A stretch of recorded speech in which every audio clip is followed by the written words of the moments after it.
गच्छन्तः कर्मणां सिद्धिं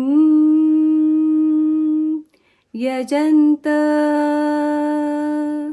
इह देवताः क्षिप्रं हि मानुषे लोके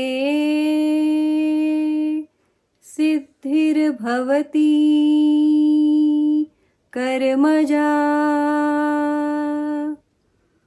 आर्यम आर्यम गुरुदेव श्रीमद् भगवद गीता के चतुर्थ अध्याय ज्ञान योग के इस 12वें श्लोक का भावार्थ समझाने की कृपा करें।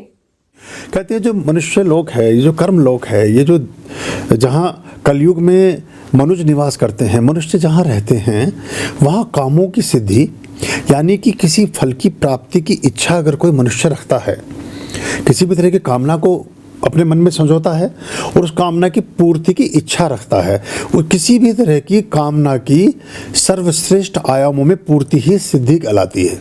कोई भी कामना और वो इच्छित ढंग से पूर्ण हो जाए तो वो सिद्धि कहलाती है। तो कहते हैं कि किसी भी तरह की कामना की सिद्धि हेतु मनुष्य लोक में व्यक्ति देवताओं को पूजता है तो वो सिद्धि को प्राप्त कर सकता है, क्योंकि उसको कर्मजनित जो योग हैं, कर्मजनित जो सिद्धियां हैं, वो शीघ्रता से अर्जित होती हैं।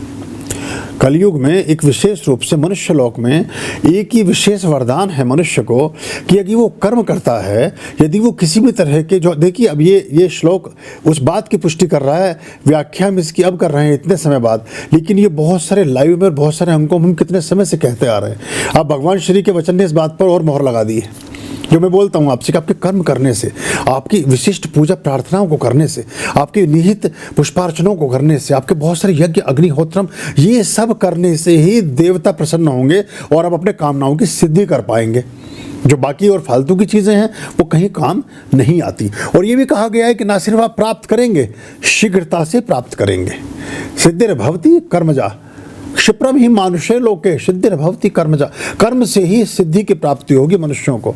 और वो कहते हैं कि काक्षंता कर्मणा सिद्धिम यजंत हे देवता, देवताओं को पूजने से और कर्मों की सिद्धि की प्राप्ति की इच्छा से तो आप उसको फिर उपलब्ध हो सकते हैं।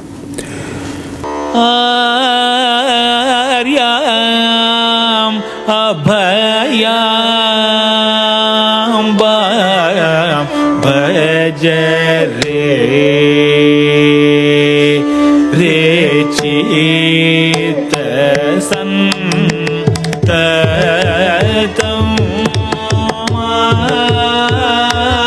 आर्याम अभयाम